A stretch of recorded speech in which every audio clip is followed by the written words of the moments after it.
Ya, shalom teman-teman. Selamat datang dan selamat beribadah. Kita kembali lagi ya, kita beribadah bersama-sama.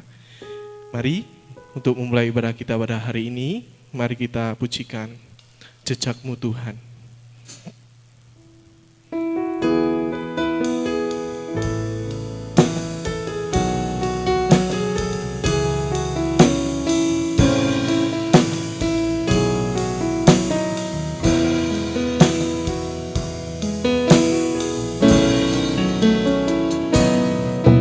Sering ku tak mengerti jalan-jalan-Mu Tuhan, bagai di belantara yang gelap. Tanpa seribu tanya, namun tetap percaya, jejak-Mu Tuhan sungguh sempurna. Sering ku tak mengerti, sering ku tak mengerti jalan-jalan-Mu Tuhan, bagai di belantara yang gelap. Tanpa seribu tanya, namun tetap percaya, jejak-Mu Tuhan sungguh sempurna. Ajarku memahami semua yang Kau ingini, agar hidupku puaskan hati-Mu. Bagimu aku rela sepenuh hati menghamba, serahkan diri, genapi karya-Mu. Sering ku tak mengerti, sering ku tak mengerti jalan-jalan-Mu Tuhan, bagai di belantara yang gelap. Tanpa seribu tanya, namun tetap percaya, jejak-Mu Tuhan sungguh sempurna. Ajarku memahami semua yang Kau ingini, agar hidupku puaskan hati-Mu. Bagimu aku rela sepenuh hati menghamba, serahkan diri, genapi karya-Mu. Ajarku memahami semua yang Kau ingini, agar hidupku puaskan hati-Mu. Bagimu aku rela sepenuh hati menghamba, serahkan diri, genapi karya-Mu. Sekali lagi, sering ku tak mengerti, sering ku tak mengerti jalan-jalan-Mu Tuhan, bagai di belantara yang gelap. Tanpa seribu tanya, tanpa seribu tanya, namun tetap percaya, jejak-Mu Tuhan sungguh sempurna. Ajarku memahami semua yang Kau ingini, agar hidupku puaskan hati-Mu. Bagimu aku rela sepenuh hati menghamba, serahkan diri, genapi karya-Mu. Ajarku memahami semua yang Kau ingini, agar hidupku puaskan hatimu. Bagimu aku rela sepenuh hati menghamba, serahkan diri genapi karyamu. Serahkan diri, serahkan diri genapi karyamu. Serahkan diri, serahkan diri genapi karyamu. Mari sama-sama kita berdoa. Sungguh kami mengucap syukur Tuhan atas kesempatan yang Kau berikan bagi kami, sehingga kami dapat kembali beribadah dan melayani-Mu bersama dengan saudara-saudara seiman Tuhan. Tuhan, dengan kesempatan yang Kau berikan bagi kami ini Tuhan, kami akan bergunakan dengan baik-baik, agar kami dapat menjadi anak-anak yang terang, sehingga kami dapat menjadi berkat bagi semua orang. Meskipun kami masih muda Tuhan, namun semangat kami tetap kuat Tuhan, tetap semangat Tuhan untuk melayani-Mu Tuhan. Terima kasih Tuhan, kami mau mulai ibadah kami. Kiranya Engkau menyertai, Engkau melindungi, Engkau membimbing setiap kami Tuhan, sehingga ibadah kami ini boleh dapat berjalan dengan lancar seturut dengan kehendak-Mu. Dan kami juga berdoa untuk teman-teman kami yang masih dalam perjalanan. Kiranya Engkau hentar mereka, sehingga mereka dapat sampai ke tempat ibadah ini, bertemu dengan kami semua, memperoleh sukacita yang baru, bahkan berkat daripada-Mu Tuhan.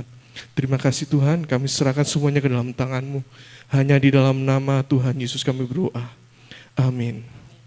Ya, sekali lagi shalom teman-teman. Bagaimana ini kabarnya?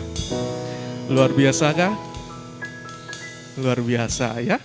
Saat-saat ini keadaan apapun kita, mau sesulit apapun ya, mungkin di sekolahan banyak ujian atau dimarahin sama orang tua. Janganlah kita terlalu lama larut dalam keadaan itu ya, sebab kita memiliki penolong yang setia, yaitu Tuhan. Oke? Mari kita lanjutkan pujian kita dengan pujian Ku Kan Bangkit. Mari bersama-sama kita bangkit berdiri, kita bersukacita bersama-sama.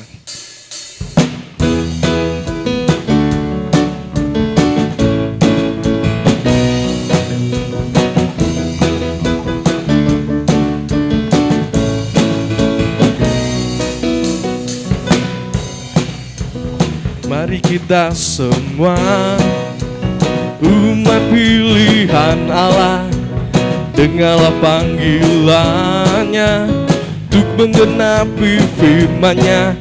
Sekaranglah waktunya untuk berdiri bagi bangsa ini.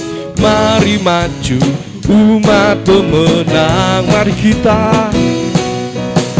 Mari kita semua umat pilihan Allah, dengarlah panggilannya untuk menggenapi firman-Nya. Sekaranglah waktunya untuk berdiri bagi bangsa ini. Mari maju umat pemenang. Ku kan bangkit, nyatakan kemuliaan-Nya. Ku kan bangkit, nyatakan kebenaran-Nya, sampai setiap lutut bertelut, semua lidah mengaku Yesus Kristus Dialah Tuhan, Raja segala raja. Dialah Raja.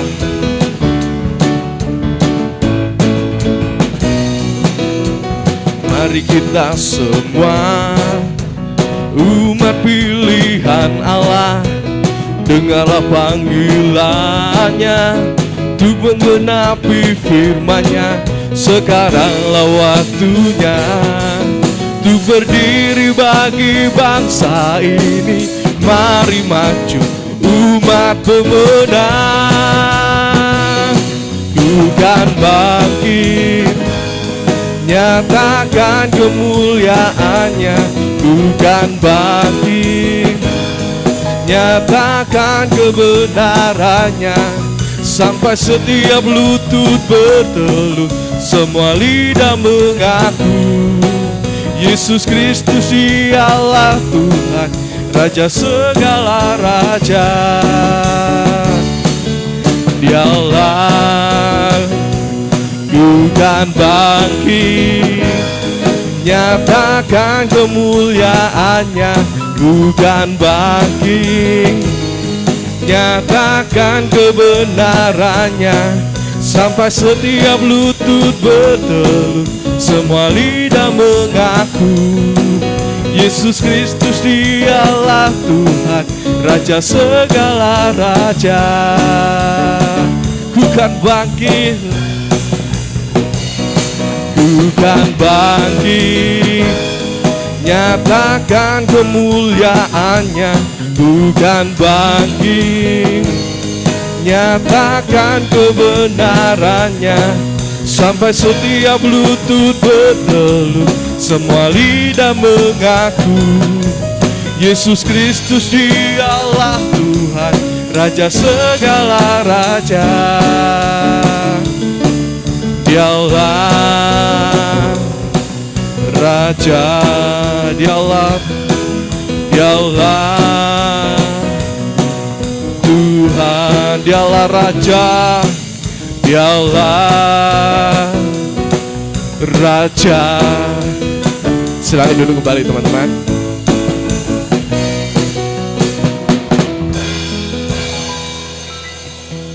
Ya, puji nama Tuhan. Mungkin dari teman-teman ada memiliki kerinduan untuk bersaksi atau ingin memuji nama Tuhan deh. Ada? Boleh. Kak Vindi, Devivi, Timothy, enggak. Matthew, kok enggak? Michelle. Oh, Kak Angel, Kak Daud. Enggak bisa. Oke, kalau enggak ada, mungkin Sabtu depan ya. Ya? Oke. Sebentar lagi kita akan menerima firman Tuhan. Mari kita siapkan hati kita dan mari kita sambut firman Tuhan dengan pujian. Terima kasih Yesus.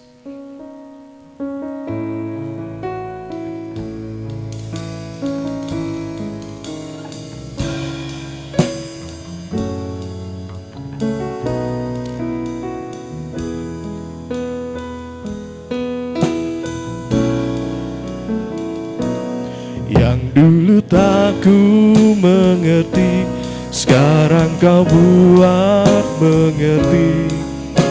Kau singkapkan mataku dengan kasih-Mu yang tak pernah ku pikirkan. Sungguh kau telah sediakan, kau curahkan berkat-Mu limpah dalam hidupku. Yang dulu tak ku mengerti, yang dulu tak ku mengerti, sekarang kau buat mengerti. Kau singkapkan mataku dengan kasih-Mu yang tak pernah ku pikirkan. Sungguh kau telah sediakan, kau curahkan berkat-Mu limpah dalam hidupku. Terima kasih Yesus, terima kasih Yesus. Ku beri syukur hanya bagi-Mu, ya Allahku, ya Tuhanku. Terima kasih Yesus, terima kasih Yesus. Ku beri syukur hanya bagi-Mu. Terima kasih Yesus. Mari bersama-sama kita berdiri.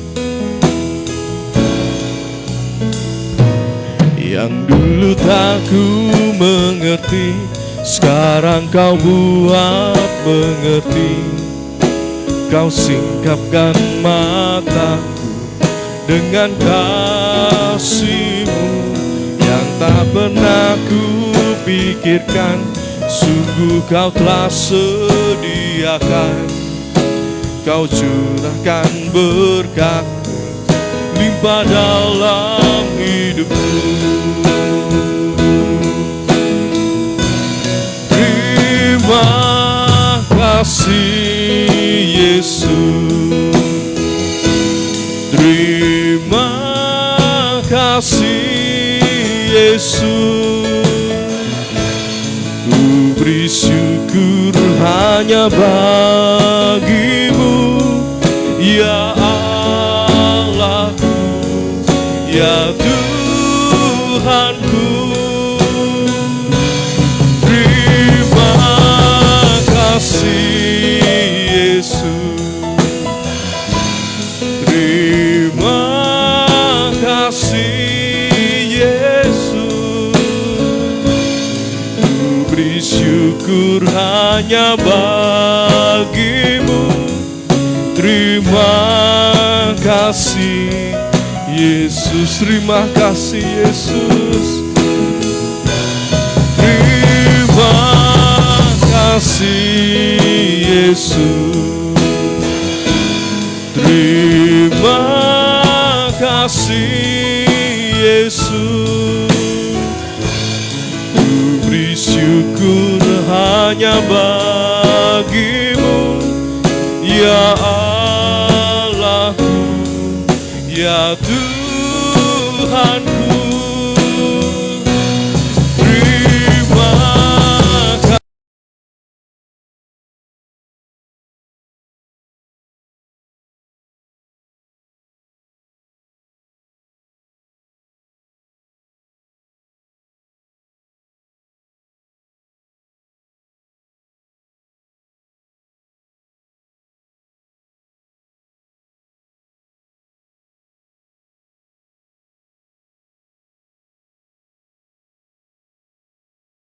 kasih.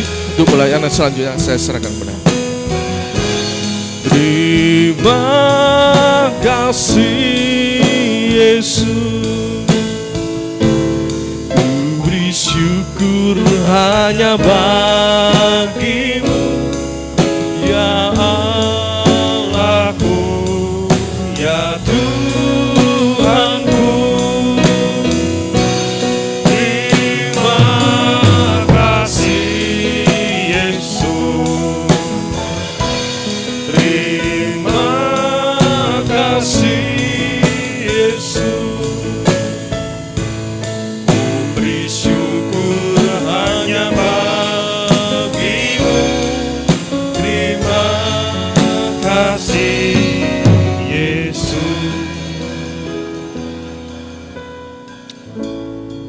Tuhan, terima kasih Engkau sudah mengumpulkan seberapa kami yang ada di sini untuk beribadah, untuk mendengarkan renungan. Kiranya Tuhan menolong kami, baik yang mendengarkan terlebih yang menyampaikan, karena kami penuh dengan kekurangan. Kiranya Tuhan mau memakai kami jadi kepanjangan mulut-Mu Tuhan. Kiranya semuanya demi kemuliaan nama-Mu. Di dalam nama Tuhan Yesus Kristus kami sudah berdoa dan kami terima firman-Mu. Haleluya. Amin.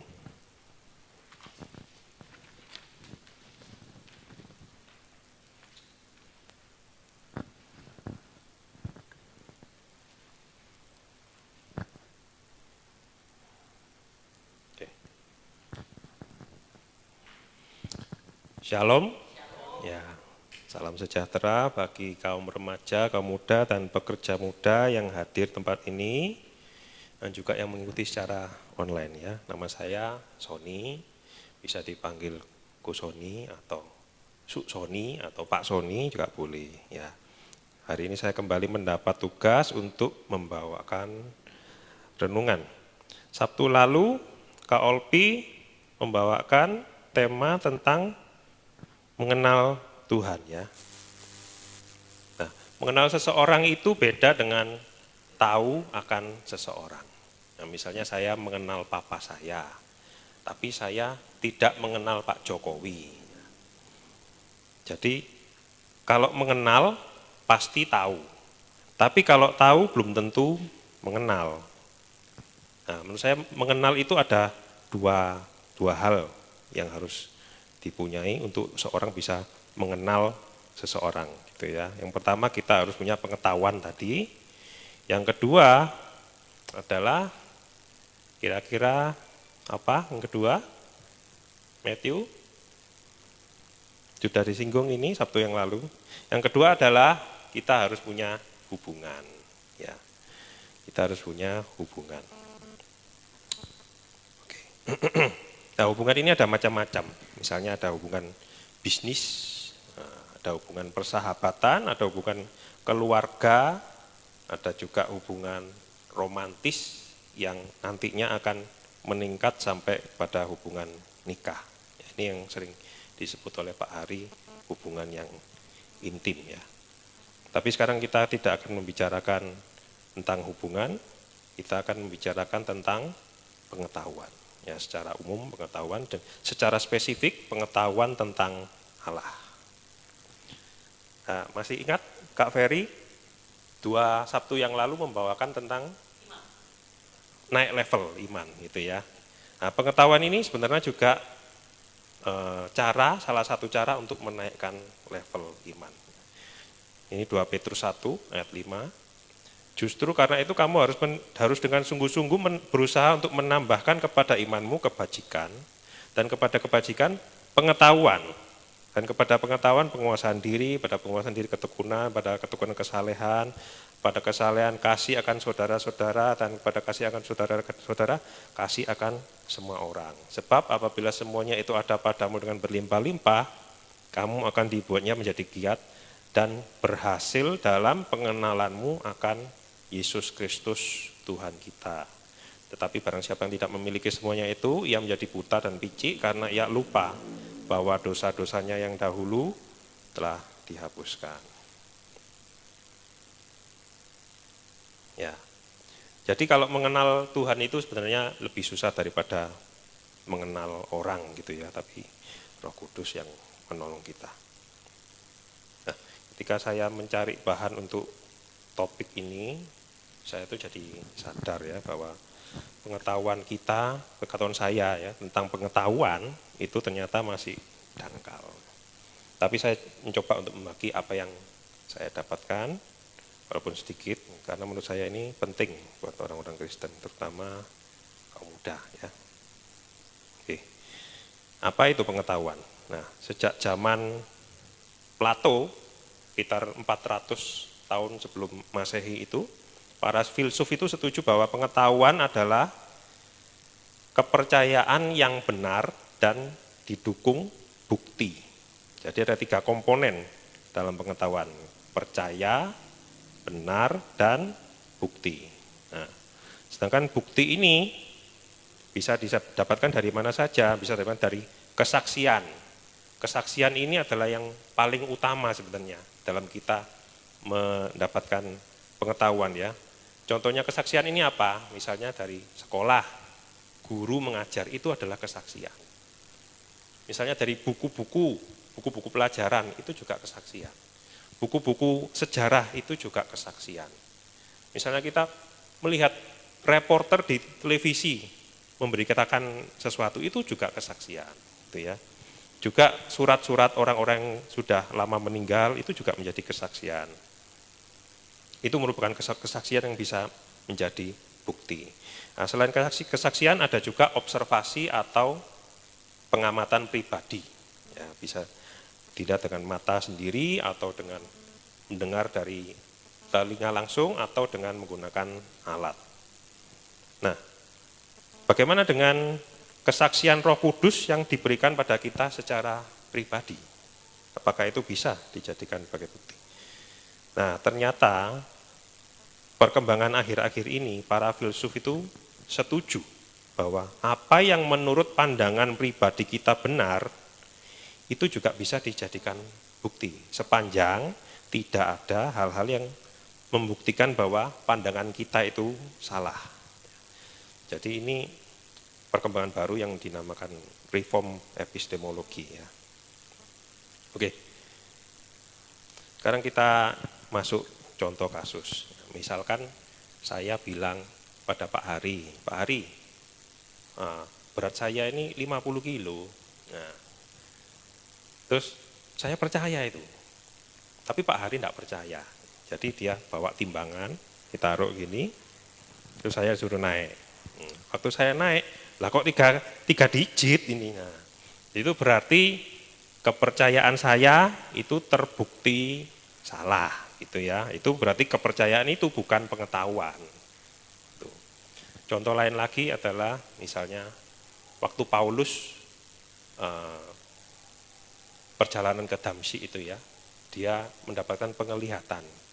Dia percaya bahwa dia melihat Yesus yang sudah mati sebenarnya, sudah disalib, tapi dia menemui Yesus. Nah, gimana? Apakah kepercayaan Paulus ini ada buktinya? Ya, ada. Teman-teman Paulus di sana itu juga mendengar sesuatu, gitu. Tapi dia tidak melihat sosoknya Yesus. Nah, itu salah satu bukti pendukung pertama. Yang kedua adalah dia setelah mendapatkan penglihatan itu, Paulus menjadi, waktu itu namanya Saulus ya, Paulus menjadi buta gitu ya, selama 3 hari. Nah, tahu-tahu Ananias datang, bilang, saya disuruh oleh Tuhan untuk menyembuhkan kamu. Gitu. Nah, ini juga salah satu bukti. Terus kita harus melihat, harus menguji, apakah ada hal-hal yang membuktikan bahwa kepercayaan Paulus ini salah gitu. Apakah dia dilihat, apakah dia sedang mimpi pada waktu itu? Nah, pasti teman-temannya juga bisa ngomong ya, bahwa enggak, itu lagi perjalanan. Dia tidak sedang tidur. Apakah dia sedang mabuk? Jelas tidak ya. Apakah dia, Paulus ini punya riwayat penyakit jiwa misalnya? Enggak juga. Itu. Terus apakah Paulus ini saking ngefansnya sama Yesus sampai dia itu terngiang-ngiang Yesus gitu. Ketok-ketokan gitu sama Yesus. Enggak juga. Dia itu benci sama Yesus dan pengikut-pengikutnya. Apakah ada teman-temannya Paulus yang laporan sama Ananias? Bilang ini loh, Paulus sakit, buta gini, tolong disembuhkan. Enggak ada. Enggak ada yang gitu ya. Jadi kalau dari data-data itu bisa disimpulkan bahwa yang paling mungkin adalah Paulus ini benar-benar melihat Yesus pada waktu itu. Nah, berarti kepercayaan Paulus itu bukan sekedar kepercayaan, tapi kepercayaan itu adalah benar dan didukung dengan bukti-bukti. Berarti dia mempunyai pengetahuan yang benar. Nah, pengetahuan ini mengubahkan Paulus, gitu ya. Bahwa dia yang tadinya menganiaya pengikut Yesus, sekarang dia menjadi rasulnya Yesus. Dia yang dulunya musuh Injil dan seorang pembunuh, sekarang dia itu menjadi pengabar Injil demi menyelamatkan jiwa-jiwa. Gitu. Jadi Tuhan itu bisa memakai pengetahuan untuk mengubah orang, termasuk kaum muda. Ya. Bukan cuma pengetahuan 2 tambah 2 tambah dengan 4 gitu ya, tapi lebih dari itu. Pengetahuan yang mengubahkan itu adalah pengetahuan tentang Allah. Nah, memang tidak cukup untuk cuma mengetahui tentang Allah, tapi kita juga harus mengenal gitu ya. Tapi pengenalan itu kan juga butuh pengetahuan seperti yang tadi dibilang. Yohanes 14 ayat 6, kata Yesus kepadanya, akulah jalan dan kebenaran dan hidup. Tidak ada seorang pun yang datang pada Bapa kalau tidak melalui aku. Sekiranya kamu mengenal aku, pasti kamu juga mengenal Bapakku. Sekarang ini kamu mengenal dia dan kamu telah melihat dia. Jadi mengenal Yesus itu sama dengan mengenal Bapa, mengenal Allah. Dan Yesus berkata, akulah kebenaran. Jadi kita harus mengenal kebenaran. Untuk mengenal kebenaran kita harus mengetahui tentang kebenaran itu. Dan pengetahuan tentang kebenaran ini mendapat banyak tantangan ya, dari paham-paham di luar kekristenan. Yang akan kita bahas kali ini ada 4. Pertama, skeptisisme. Kedua, agnostisisme. Ketiga, relativisme. Dan keempat, pluralisme. Ini agak berbeda dengan renungan-renungan biasanya ya, kita mungkin saya ajak sedikit berpikir gitu ya. Nah, kita akan masuk pada yang pertama yaitu skeptisisme. Skeptisisme adalah suatu sikap yang selalu meragukan bahwa orang bisa mengetahui kebenaran dengan tepat, dengan pasti gitu ya. Nah, skeptisisme ini sebenarnya ada sisi baiknya, dan semua paham tadi yang 4 itu sebenarnya juga pasti ada sisi baiknya sebenarnya ya. Karena kalau sepenuhnya jelek, ya siapa yang mau menganut gitu. Pasti ada sebagian yang baik. Nah, baiknya skeptisisme ini apa? Nah, kalau diterapkan secara terbatas, skeptisisme ini berguna untuk menguji sesuatu itu benar atau salah, ya, baik atau buruk, asli atau palsu. Kita lihat ini 1 Yohanes 4 ayat 1, saudara-saudaraku yang kekasih, janganlah percaya akan tiap roh, tetapi ujilah roh-roh itu, apakah mereka berasal dari Allah, sebab banyak nabi-nabi palsu yang telah muncul dan pergi ke seluruh dunia. Ya, jadi sebenarnya orang Kristen itu sangat dianjurkan untuk menjadi skeptis, tapi skeptisnya terbatas gitu ya. Kita harus menguji apa yang kita percayai. Dan ketika kita menguji dan ternyata benar, kepercayaan itu menjadi pengetahuan bagi kita. Dan kita jadi lebih menghargai kepercayaan itu. Ya. Nah, banyak keberatan macam-macam sebenarnya yang diajukan oleh orang-orang skeptis ini. Tapi ketika dia menjadi ekstrim, skeptisisme ini, dia itu tidak akan mau menerima kebenaran sesuatu, walaupun buktinya itu sudah banyak gitu ya. Dan dia itu menolak walaupun ada bukti-buktinya. Dia mengatakan tidak ada kebenaran. Nah, ketika seorang mengatakan tidak ada kebenaran, itu secara sadar atau tidak sadar dia itu menolak Tuhan. Karena tadi kita baca ya, Yesus mengatakan, akulah kebenaran. Tuh. Karena itu dari skeptisisme yang model ini nanti lahir ateisme, atau paham yang menolak keberadaan Tuhan. Nah, terus gimana kita menjawab keberatan ini? Sebenarnya kalau kita mau mikir sedikit gitu ya, mudah sekali untuk mematahkan pernyataan ini, karena kalimat ini sebenarnya adalah kalimat bunuh diri. Gitu ya. Jadi kalau ada yang ngomong kebenaran itu tidak ada, kita tinggal bertanya, nah itu benar apa enggak? Ya, kalimat ini loh, benar apa enggak? Tidak ada kebenaran ini, benar apa tidak? Kalau kalimat ini benar, berarti kan ada kebenaran itu. Apa kebenaran? Ya kalimat ini. Berarti kalau kalimat ini benar, berarti kalimat ini salah. Itu maksudnya kalimat yang membunuh dirinya sendiri. Gitu. Bisa nangkep ya? Jadi kalau ada orang bilang tidak ada kebenaran. Nah, kalimat ini benar apa enggak? Kalau kalimat ini benar, berarti ada kebenaran, yaitu kalimat ini. Kalau ada kebenaran berarti kan salah kalimatnya ini. Nah, gitu ya maksudnya ya. Jadi kesimpulannya adalah kebenaran itu ada. Sekarang kita lanjut ke agnostisisme. Agnostisisme ini adalah turunan dari skeptisisme sebenarnya ya. Tapi mereka itu sampai pada kesimpulan yang agak berbeda. Agnostik itu berasal dari kata agnosis atau tidak tahu atau tanpa pengetahuan. Nah, orang yang percaya bahwa Tuhan itu ada disebut teis. Orang yang tidak percaya Tuhan ada atau percaya bahwa Tuhan tidak ada itu ateis. Lah, agnostik ini ada di tengah-tengah, gitu ya. Jadi menurut saya yang menandai bahwa seseorang itu agnostik adalah dia tidak memutuskan ke salah satu sisi. Gitu. Dua-duanya sama-sama mungkin benar, itu agnostik. Nah, banyak orang yang rancu dengan label agnostik ini. Ada orang yang ateis, tapi dia juga bilang, saya ini ateis agnostik.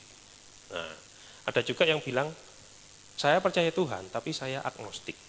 Nah, ini bikin kita itu bingung gitu ya.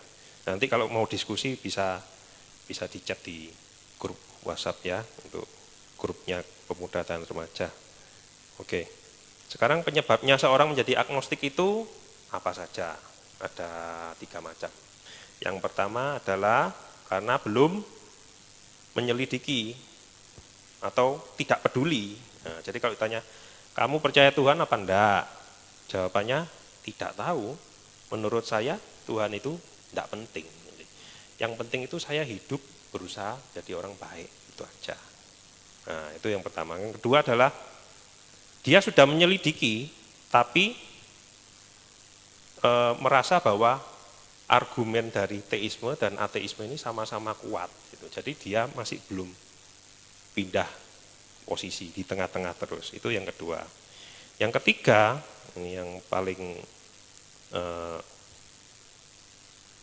yang agnostik sejati ini ya, itu beranggapan bahwa kebenaran tidak bisa diketahui. Nah, kekristenan ini menolak ini ya, karena Alkitab jelas-jelas berkata bahwa karya penciptaan itu adalah wahyu umum dari Tuhan. Itu ya. Terus ada lagi wahyu khusus yaitu Alkitab. Tapi agnostik kan tidak percaya sama Alkitab, jadi bagaimana kita menjawab? Ya sama seperti tadi. Pernyataan ini merupakan kalimat bunuh diri juga, gitu ya. Jadi kalau mereka berkata kebenaran tidak bisa diketahui, berarti mereka sebenarnya mengetahui sesuatu tentang kebenaran itu. Tahu tentang apa? Bahwa kebenaran tidak bisa diketahui. Bisa nangkep ya? Ketika orang berkata, kebenaran itu pasti tidak bisa diketahui. Ya, loh kok tahu? Tahu apa? Tahu bahwa kebenaran tidak bisa diketahui. Itu loh. Jadi berarti dia mengetahui sesuatu tentang kebenaran itu. Jadi berarti salah ini kalimatnya. Nah, jadi kesimpulannya kebenaran itu bisa diketahui. Lanjut, sekarang relativisme. Relativisme adalah paham yang menganggap bahwa kebenaran itu relatif. Kebenaran itu subjektif, gitu ya. Artinya kalau misalnya saya menganggap sesuatu itu benar, ya itu benar untuk saya. Belum tentu benar untuk orang lain, gitu ya. Contoh yang sering digunakan itu adalah misalnya saya suka es krim coklat, tapi kamu suka es krim vanila. Nah, kan kebenaran kalau saya suka es krim coklat, belum tentu kamu suka es krim vanila, gitu ya. Jadi mereka itu mencampur adukkan antara perasaan suka tidak suka dengan kebenaran, ya. Sehingga mereka mengklaim bahwa kebenaran itu subjektif. Ya. Ya sama seperti sebelumnya kita tinggal dijalankan aja nih logikanya mereka itu ya. Nah, kalau kebenaran kamu bilang kebenaran itu subjektif, kalimat ini objektif apa subjektif? Apa ya? Kalau objektif itu adalah kebenaran yang tidak tergantung dari siapa yang ngomong, tapi kebenaran yang transenden gitu ya. Jadi kalau orang bilang kebenaran itu subjektif, nah itu menurutmu atau memang benar-benar betul? Gitu. Kalau itu hanya menurutmu, ya buat apa saya mau menuruti? Itu kan opinimu saja itu. Nah, tapi kalau itu kalimat ini adalah kebenaran yang objektif, nah berarti ada kebenaran yang objektif. Gitu ya. Jadi kalimat ini sama juga menghancurkan dirinya sendiri. Oke, sekarang berarti kesimpulannya adalah kebenaran itu objektif. Pluralisme religius itu menganggap bahwa kepercayaan itu semuanya benar, gitu ya. Sekalipun kepercayaan itu bertentangan, tapi semua benar. Kamu benar, saya benar, kita semua benar. Jadi kebenaran itu tidak eksklusif. Nah ini sekilas saja kita sudah mengerti ya bahwa ini tidak logis gitu ya. Ya, walaupun memang benar kita itu harus menghormati, tapi ya kita itu harus toleransi. Maksudnya itu walaupun kita berbeda keyakinan, tetap menghormati, itu toleransi. Tapi bukan berarti kita itu harus mengubah doktrin kita. Doktrin Kristen itu kan eksklusif ya. Maksudnya Kristen itu meyakini bahwa di luar kekristenan itu tidak ada keselamatan. Nah kita tidak harus mengubah itu untuk menjadi toleransi gitu ya. Jadi kalau gimana caranya menjawab menjawab pernyataan ini? Sebenarnya ini juga salah satu bentuk kalimat yang membunuh dirinya sendiri, tapi lebih terselubung gitu ya. Caranya gimana untuk menunjukkan bahwa kalimat ini salah? Kita tinggal tanya, apakah pluralisme satu-satunya pandangan yang benar? Apakah pluralisme itu satu-satunya pandangan yang benar? Kalau mereka bilang, iya itu satu-satunya pandangan yang benar, berarti pluralisme itu eksklusif. Ya, karena dia menyingkirkan agama-agama yang kayak Kristen, Islam yang eksklusif gitu ya. Tapi kalau dia menjawab, bukan, pluralisme itu tidak satu-satunya pandangan yang benar, ya berarti ya salah kan, pandangan mereka kan salah berarti, gitu ya. Jadi kesimpulannya kebenaran itu pasti eksklusif. Oke. Sekarang kita rangkum apa saja yang kita bicarakan dari awal. Nah, untuk mengenal seseorang tadi dibutuhkan dua hal, yaitu pengetahuan dan hubungan. Nah, pengetahuan itu apa? Yaitu kepercayaan yang benar dan didukung bukti. Nah, Matius 7 ayat 22. Pada hari terakhir banyak orang akan berseru padaku, Tuhan, Tuhan, bukankah kami bernubuat demi namamu dan mengusir setan demi namamu dan mengadakan banyak mujizat demi namamu juga. Pada waktu itulah aku akan berterus terang pada mereka dan berkata, aku tidak pernah mengenal kamu, enyahlah daripadaku kamu sekalian pembuat kejahatan. Nah, jadi penting sekali bagi kita untuk mengenal Tuhan. Nah, mengenal Tuhan adalah mengenal kebenaran. Tetapi pengenalan akan kebenaran, yaitu pengetahuan akan kebenaran ini mendapat tantangan dari dunia. Yaitu mereka berkata tidak ada kebenaran, mereka berkata kebenaran itu tidak bisa diketahui, kebenaran itu relatif, dan semua benar, tidak ada yang salah. Itu.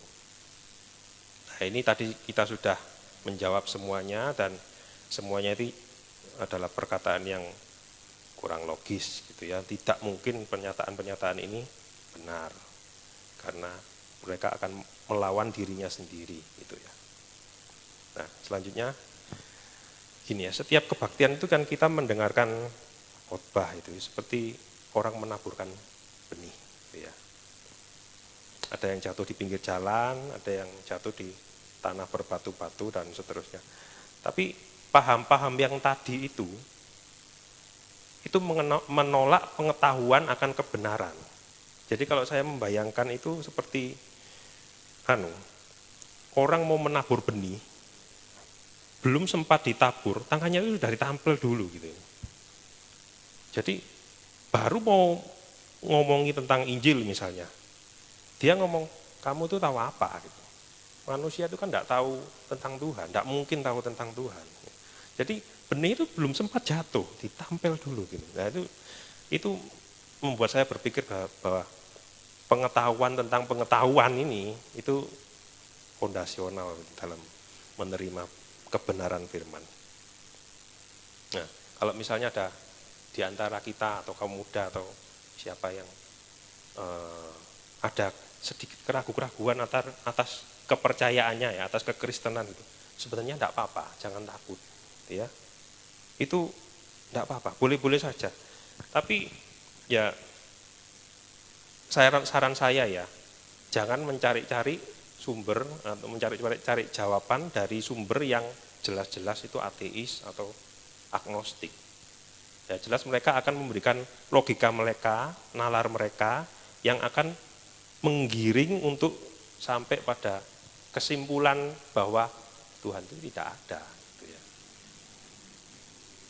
Jadi sebenarnya kalau punya keraguan itu boleh, karena skeptis dalam lingkup yang terbatas itu baik. Tapi tanyakan pada Bapak Gembala, tanyakan pada Kak Vindi, gitu ya. Tanyakan pada grup. Kalau enggak mau, kalau malu di grup enggak apa-apa, langsung orang perorangan Japri gitu boleh, gitu ya. Karena biar sistem pemuritan itu bisa berjalan. Ya. 1 Korintus 3 ayat 2. Sekalipun aku mempunyai karunia untuk bernubuat, dan aku mengetahui segala rahasia, dan memiliki seluruh pengetahuan, dan sekalipun aku memiliki iman yang sempurna untuk memindahkan gunung. Tapi jika aku tidak mempunyai kasih, aku sama sekali tidak berguna. Ya. Jadi kita itu perlu ingat bahwa pengetahuan tanpa kasih itu percuma ya. Nah, dalam menggunakan pengetahuan kita itu kita harus ada kasih.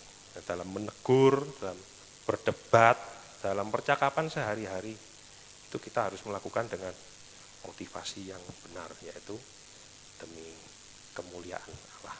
Ya. Amin. Saya undang main musik. Kita akan menyanyikan lagu Terima Kasih Yesus.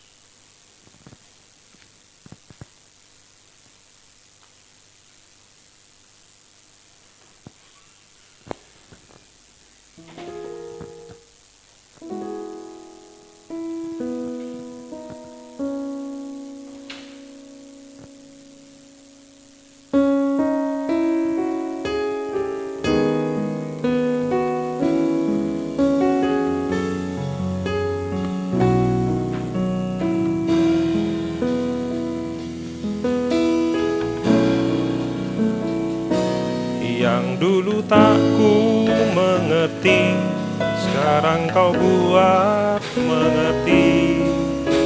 Kau singkapkan mataku dengan kasih-Mu yang tak pernah ku pikirkan. Sungguh kau telah sediakan, kau curahkan berkat-Mu limpah dalam hidupku.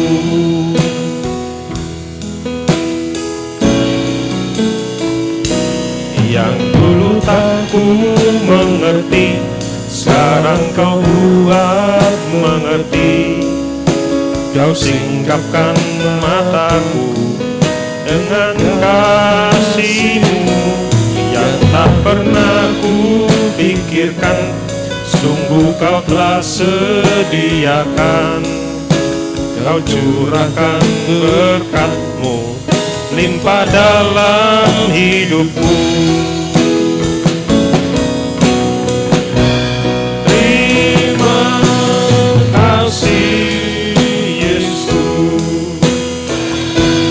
terima kasih Yesus. Syukur hanya bagi-Mu, ya Allahku, ya Tuhanku. Terima kasih Yesus, terima kasih Yesus. Syukur hanya bagi-Mu, terima kasih Yesus. Kita sama-sama berdiri. Kasih Yesus, terima kasih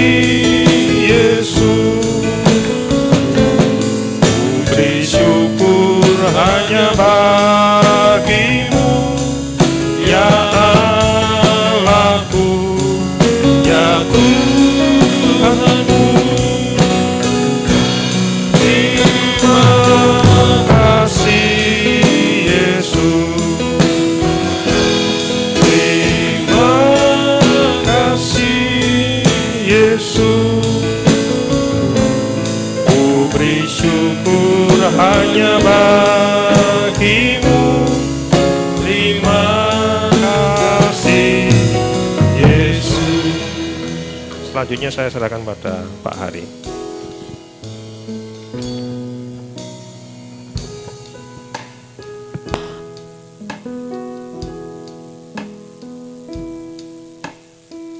Haleluya.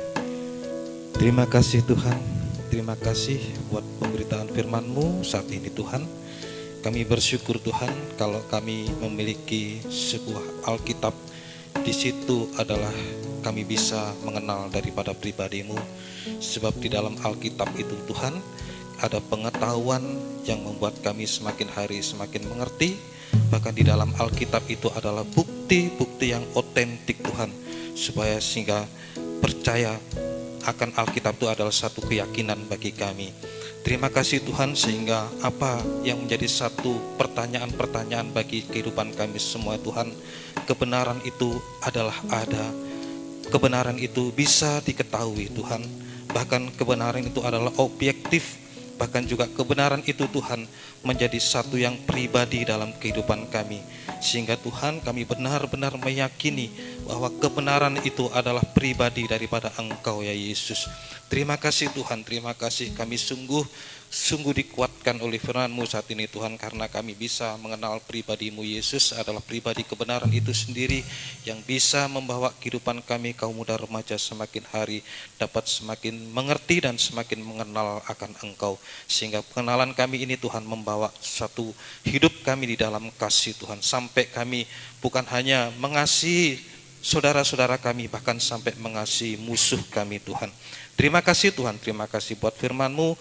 Kami juga berdoa buat saudara Sony saat ini Tuhan yang sudah Tuhan pakai untuk memberitakan firman-Mu. Semakin hari Tuhan pertambah-tambahkan hikmat yang daripada Tuhan, sehingga Tuhan dalam pelayanannya semua banyak jiwa dikuatkan, banyak jiwa juga yang dimenangkan Tuhan.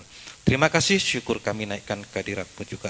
Kami juga berdoa buat anak-anak saat ini yang juga yang sekolah, kuliah juga Tuhan, dimanapun mereka berada juga di dalam kota, luar kota, Tuhan juga jaga, Tuhan lindungi, berikan juga hikmat akal budi yang daripada Tuhan, supaya mereka juga dapat berhasil dalam studinya, memperoleh nilai yang baik, naik lulus, dan nama-Mu dipermuliakan. Yang juga di luar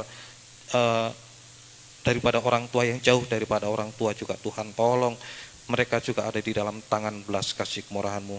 Tuhan jaga lindungi dari segala pergaulan yang buruk yang bisa merusak kebaikan mereka Tuhan, supaya juga anak-anak-Mu tetap terpelihara, anak-anak-Mu juga menjadi anak yang senantiasa selalu taat dengar-dengaran akan firman-Mu. Terima kasih Tuhan, terima kasih. Kami juga berdoa buat anak-anak yang saat ini juga membutuhkan sekolah perguruan tinggi, juga mencari pekerjaan. Tuhan tolong, Tuhan buka jalan, berikan juga sekolah perguruan tinggi, bahkan juga pekerjaan yang baik sesuai dengan kehendak-Mu. Kami juga berdoa buat anak-anak-Mu yang saat ini juga usaha, bekerja, apapun yang menjadi usaha pekerjaan mereka semua, Tuhan berkati dengan berkat yang dari surga di tengah-tengah dunia yang sulit ini, agar anak-Mu juga dapat menjadi berkat bagi orang lain pula. Terima kasih Tuhan, terima kasih. Kami juga berdoa buat anak-anak-Mu yang sakit juga Tuhan tolong semua, bilur-bilur-Mu tetap berkuasa untuk menyembuhkan, bahkan sampai menyempurnakan kesehatannya hingga sempurna. Yang dalam masalah Tuhan berikan jalan keluar yang terbaik, yang dalam pergumulan berat Tuhan berikan jawaban-jawaban yang pasti, yang kekurangan Tuhan cukupkan, yang kesusahan Tuhan hiburkan, bahkan yang mengalami kelemahan kuatkan iman pengharapan kasih-Nya hanya kepada Engkau saja Tuhan. Terima kasih Tuhan, terima kasih. Kami juga berdoa buat bangsa dan negara kami, kiranya Tuhan berkati dengan damai sejahtera, agar kami dapat beribadah melayani Engkau dengan aman dan tentram. Terima kasih Tuhan, terima kasih. Sekarang kaum muda remaja, biarlah kiranya berkat, rahmat, damai sejahtera serta kasih-Nya di dalam persekutuan dengan Allah Bapa, Allah Sang Putra, dan Allah Roh Kudus, yaitu Tuhan Yesus Kristus, menyertai kita mulai dari saat ini sampai selama-lamanya. Dalam nama Tuhan Yesus Kristus kami sudah berdoa, haleluya, amin. Selamat pulang, Tuhan berkati.